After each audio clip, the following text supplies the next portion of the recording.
everyone, and happy Friday. I'm Kira Phillips. So glad you're streaming with us. President Biden kicking off his first Asia tour as president.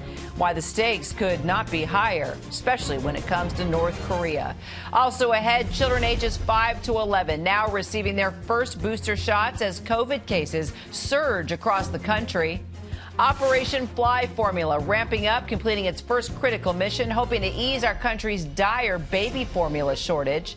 And Oklahoma passing the strictest abortion law in the nation, banning procedures at conception. We have the response from the White House. But we do begin with that trip of President Biden landing in South Korea, taking his first journey to Asia since taking office, hoping to reinforce Indo-Pacific ties amid the Ukrainian war. And the first leg of his trip, touring a Samsung plant, advocating economic security as the U.S. continues to fight global supply chain disruptions caused by the pandemic. This trip comes at a critical time, too, for Biden's foreign policy as the region continues to grapple with China's rising influence and threats of nukes from North Korea. Let's bring in our ABC's Britt Clennett. She's in Seoul, along with White House correspondent Mary Alice Parks for more. So, Britt, this semiconductor shortage that has contributed to soaring inflation across the globe. President Biden holding this Korean plant up as a model for one opening in Texas. How significant is that when it comes to straightening ties in the region?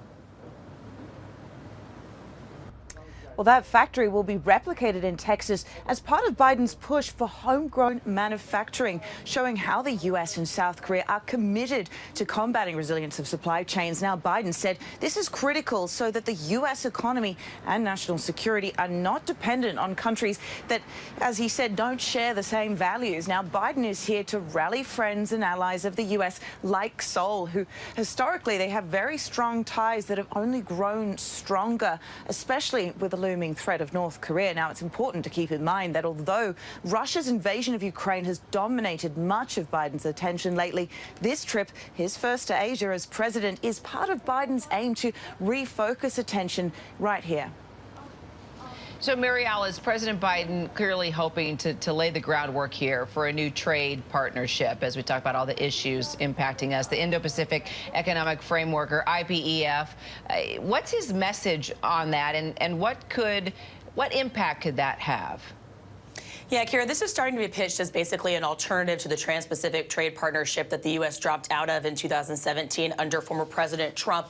Obviously, Japan was a leader in that, and so many of these Asian allies were so disappointed when the United States dropped out. This is still very new, and the United States is making a point of saying it would be a very different, they claim, much more modern trade agreement, less focused on tariffs and more focused on things like supply chains and economic security. I think the message is clear and one that Britt was talking about, which is that these economies are so intertwined. The U.S. consumer has been feeling that in this last year with these supply chain issues, and the United States wants to make sure that these trade relationships are still very strong. So, Britt, now North Korea is struggling to contain this massive outbreak of what analysts suspect is COVID. The secretive nation now reporting more than 2.2 million people sickened with fever.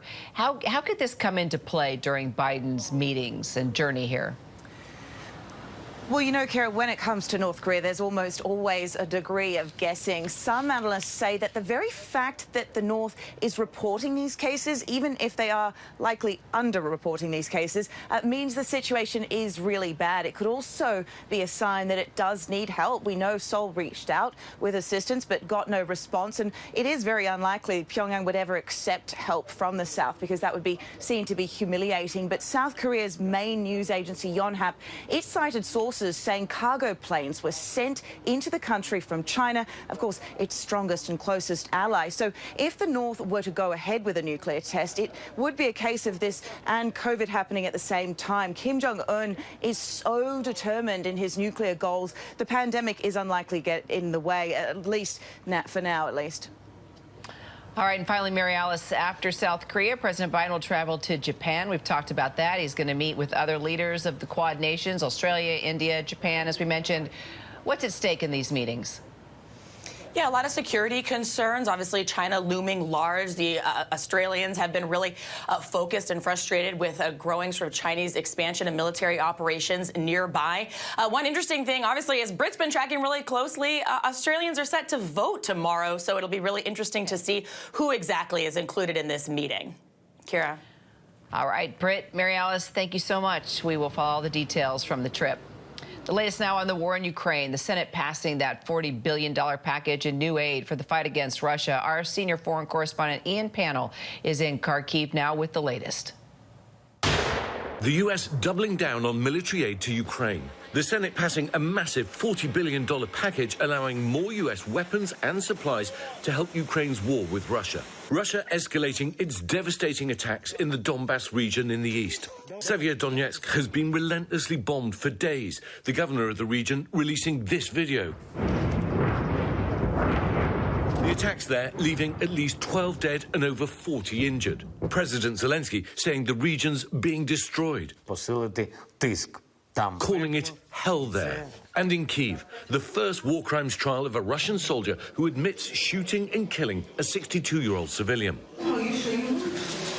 His widow testifying, saying, "I think he deserves a life sentence, but I wouldn't mind if he's exchanged for our Mariupol defenders." And this morning, further evidence of potential war crimes. The New York Times obtaining this security camera film and eyewitness testimony of Russian soldiers executing at least 8 men in the town of Bucha. Here outside of Kharkiv, Ukrainian troops pushing Russian forces back. We met a group of foreign fighters helping at a secret location. In this unit alone, there are at least 25 Americans, many of them combat veterans of Iraq and Afghanistan. We believe that their fight is a just fight, and we wanted to be here and support them. Kira, the Ukrainian military say that the Russians are now moving some troops out of this region, having failed to take Ukraine's second largest city, and are now focusing them instead on Donbass in the east, which is, of course, the scene of some of the heaviest bombardment. There are now hundreds of foreign volunteers in the country, but really it's the money and the intelligence from America and others that's keeping the Ukrainians in this fight. You know, we've been saying for a while that there doesn't seem to be an end in sight for this war, but I think what's happening now in the east suggests it could be about to get even worse. Kira? All right, Ian Pannell, thank you so much. And turning now to the battle over abortion rights, Oklahoma passing a near total ban, outlawing the procedure from conception and in nearly all cases. It's the most restrictive ban in the country, and it comes as the Supreme Court could soon overturn Roe versus Wade. Our Terry Moran has the latest. There's a new reality for women emerging in Oklahoma. The state legislature has passed the country's most restrictive ban on abortion, relying on private citizens to enforce it. Once signed, abortion will be illegal in Oklahoma, full stop. The new law bans abortions from the moment of fertilization and in nearly all cases, except to protect the life of the mother or in cases of incest and rape, but only if those crimes are reported to police. ABC's Rachel Scott noting how often crimes of rape and incest go unreported by victims, pressed the bill's author. Well, the goal of this is to protect the child, the unborn child. So I believe that putting in the exception as we have it is acceptable in this situation. Oklahoma Governor Kevin Stitt has vowed to sign the bill into law, which would take effect immediately. We want to outlaw abortion in the state of Oklahoma. This law is enforced by empowering private citizens to sue anyone who assists in an abortion with a reward of at least $10,000, like a law passed in Texas last year. Abortion has been a constitutional right for nearly half a century now, but the new conservative supermajority on the Supreme Court could change that. According to that leaked Supreme Court draft opinion obtained by Politico, 5 of the 9 justices are ready to overturn Roe versus Wade and let states make their own abortion laws. Supporters of abortion rights, including Vice President Kamala Harris, warn of a new repressive era if the Oklahoma law becomes the norm. And it represents a threat, not just to women, but to all Americans. It's unclear whether the Oklahoma law would apply to IVF procedures where fertilized embryos are frequently destroyed and other matters like that. The Supreme Court, if it does go all the way and overturn Roe versus Wade, that could come as early as next week, but more likely at the end of June. And there are at least 26 states that stand ready with laws on the books ready to go that would ban or severely restrict abortion. Kira? Terry, thank you. Well, Wall Street is struggling to rebound after a week of historic losses, raising fears of a possible recession looming on the horizon. The Dow lost 236 points yesterday, one day after dropping more than 1,100 points, while the S&P inched closer to a bear market, meaning it's nearly 20% down from its recent high. ABC News financial contributor Alexis Christoforous joining me now for more. So, Alexis, if the market ends higher today, could that be a sign that things are turning around? Oh, I wish, Kira, that I could say it was. But, you know, already we've seen big swings in the market today. We were up this morning. Now we are down across the board once again. So I think we need to get used to this roller coaster ride. I think the word volatility is going to be the word of the summer on Wall Street. And this pattern's pretty typical. You know, stocks have been beaten down so much recently. Investors want to jump back in. They call it buying on the dip to take advantage of some bargains. But I think we really need to see a number of days of sustained rallies to call a bottom in the market. And a lot of the experts I'm talking to say we're not there yet. Too much uncertainty, high inflation, war in Ukraine, COVID, earnings not being very spectacular, you name it. So how concerned then should Americans be, all of us be, about a bear market or potential recession now? It depends on who you ask in terms of how real the possibility of a recession is. Two major Wall Street banks making their predictions. Goldman Sachs says is putting it at 35% that we'll see a recession in the next 2 years. Morgan Stanley says there's a 25% chance of that. But interestingly enough, Treasury Secretary Janet Yellen, who, remember, was the head of the Federal Reserve before Jerome Powell, said this week she thinks that odds of a recession are pretty low in this country because we have such a strong economy and unemployment at a half-century low. All right, Alexis Christoforous, we will follow the numbers. We'll see how we wrap up today on a Friday. Thanks so much. Thanks. Coming up, what we know about the first case of a rare monkeypox virus showing up in the U.S.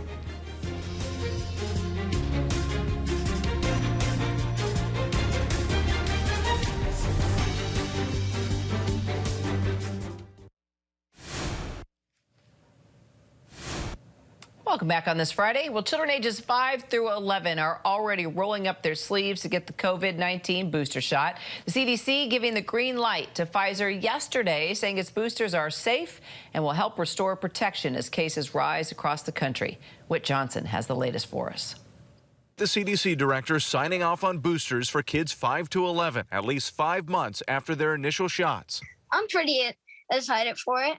The CDC calling for boosters as the vaccine show waning protection against symptomatic infections across all age groups, from 60% after 2 doses down to 20% a few months later. But protection remains strong against severe disease. Variants are going to continue to evolve. So at this point, it seems like the best thing to do to protect our children from getting the virus, but also from hospitalization as well in this age group. New data from Pfizer showing the booster shot increased antibodies 22-fold against Omicron in 5 to 11-year-olds who had no evidence of prior COVID infection. Jenna Peacock sees the booster as an added layer of protection for her 8-year-old son. He's around a lot of people all the time, and everybody does things differently. So if I can take one step in which I feel I'm keeping him safer, then I will. But other parents deciding to wait. I would rather wait for it. I would rather see how things go. The debate over boosters comes amid rising COVID infections nationwide. New cases now averaging just under 100,000 per day. But testing is down 78% since the Omicron peak in January, with more people now testing at home. Hospital admissions climbing too in 39 states and territories. And we're here at Hartford Hospital, and these are actually some of the first kids between 5 and 11 in the country who are lining up to get their booster shots today. The CDC director again giving the green light, saying the boosters are safe and will help restore protection as cases rise across the country. Kira? All right, Whit Johnson, thank you so much. Meanwhile, concerns are growing now over the potential spread of monkeypox here in the U.S. One case already confirmed in Massachusetts and now a case under investigation in New York City. And this comes as just over 100 cases have been identified in 8 countries around the world. ABC News medical contributor and emergency physician Dr. Darren Sutton joining us now for more on this. Okay, small numbers, however, this comes after monkeypox clusters were reported in places like Canada, Canada, the UK, Italy, France. The cases outside of the disease's typical territory. So what exactly is it, and how worried should we be about monkeypox? Well, good morning, Kira. So monkeypox is a relative to the smallpox virus, which many people may remember, but some may not. Thanks to the smallpox vaccine, it was eradicated in 1980, but monkeypox still remains prevalent and endemic in parts of Central and West Africa. Although it is concerning, we shouldn't have fear at this moment because it still remains rare, and the path of transmission from person to person is quite difficult in comparison to COVID-19. Well, how does this compare to COVID-19? Similarities, differences? What do you know? So based off of similarities, first off, prevalence. COVID-19 obviously is widely prevalent, and you can always come into contact with it or at risk of coming into contact with it, as opposed to monkeypox, which remains rare in these cases, are relatively isolated. In terms of transmission, monkeypox requires close contact, usually skin to skin. And the most common form of transmission is actually something that we call zoonotic transmission, which means that it's going from animal to human, as we found it often in rodent species and populations. But luckily, again, the rates of infections that we're seeing still remains low, and often the level of infectiousness is usually after symptoms start, which helps people to better protect themselves from exposing others. Well, then what are those symptoms to look out for? So the symptoms can be variable, but most commonly include fever, headache, swollen lymph nodes, or something called lymphadenopathy, and then, of course, that textbook blistering rash that we've seen circulating around the internet. If you see any of those signs or symptoms, it's important to identify the closest medical provider that you can find, isolate yourself, and also, if you can, call the Department of Health if you're concerned that you might have been exposed. All right, one more question. The CDC is also monitoring the health of 6 Americans now who are on the same flight as that British person who tested positive for the monkeypox. So what more do we know about this and the potential risk to those folks? So they are likely in some form of isolation, because we do know that the incubation period, or the time from exposure to the onset of symptoms, can last anywhere from 1 to 2 weeks. So I'm assuming that that's what their isolation is for. There might also be involvement of prophylactic medications. Sometimes we do have the smallpox vaccine still available. We use that for high-risk patients who have been highly exposed. That might also be used. And then if someone were to become infected, there are treatments available, many of them similar to the way that we treat smallpox. But again, we try to make sure that we want to provide some calm, because it's still really, really difficult to get this virus. All right, well, awareness is good. Dr. Darian Sutton, thanks so much. Of course, thank you. And coming up, signs of hope in the nationwide baby formula shortage. The supply set to arrive in the U.S. from overseas. More on that when we come back.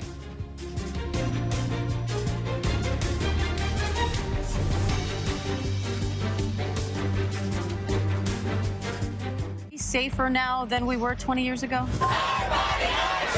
Overnight, protesters gathered nationwide following that unprecedented leak that showed the Supreme Court could be poised to overturn Roe versus Wade. I've been coming up here for decades. I've never seen the court locked down like this. I'm Kira Phillips here at the United States Holocaust Memorial Museum in Washington, D.C. 77 years after 6 million Jews died at the hands of the Nazis. And this centuries-old form of hate is sharply rising. People have to stop the hate here. We feel unsafe. It's getting extreme and getting more frequent. The U.S. is entering 2021 with peak COVID numbers. We're stretched so thin. 500,000 deaths, just a stunning figure. Hey, hon, are you okay? We saw drug use in broad daylight for blocks. Heroin addicts hunched over and lifeless. I've never seen this neighborhood as dark as it is. When you found out about this nomination for an Oscar, tell me how it felt. Such a blessing that Hollywood will begin to recognize deaf talent. Welcome back to our special coverage of the historic confirmation hearings for Supreme Court nominee Ketanji Brown Jackson. I love our country. Our ABC News team takes you behind the scenes. There'll be nail-biting excitement. 10, 15, 20 years from now, all of your friends are going to be like, oh, you haven't been to Mars? You have to go. And what an exciting day it's going to be here in our studio. Touchdown confirmed. Perseverance. Touchdown confirmed. On the surface of Mars. Ready to begin seeking the sands of past life. It's the 3:30 stretch. Yeah, I guess I shouldn't show my jeans there. It's not very professional. I think we're going to do it again. Remember, ABC News Live is here for you all day with the latest news, context, and analysis. Thank you so much for streaming with us. And we sure hope you will keep streaming with us. Looking back at that, we have so much more ahead of us. It's exciting. I'm Kira Phillips. ABC News Live continues with more news, context, and analysis. Stay with us.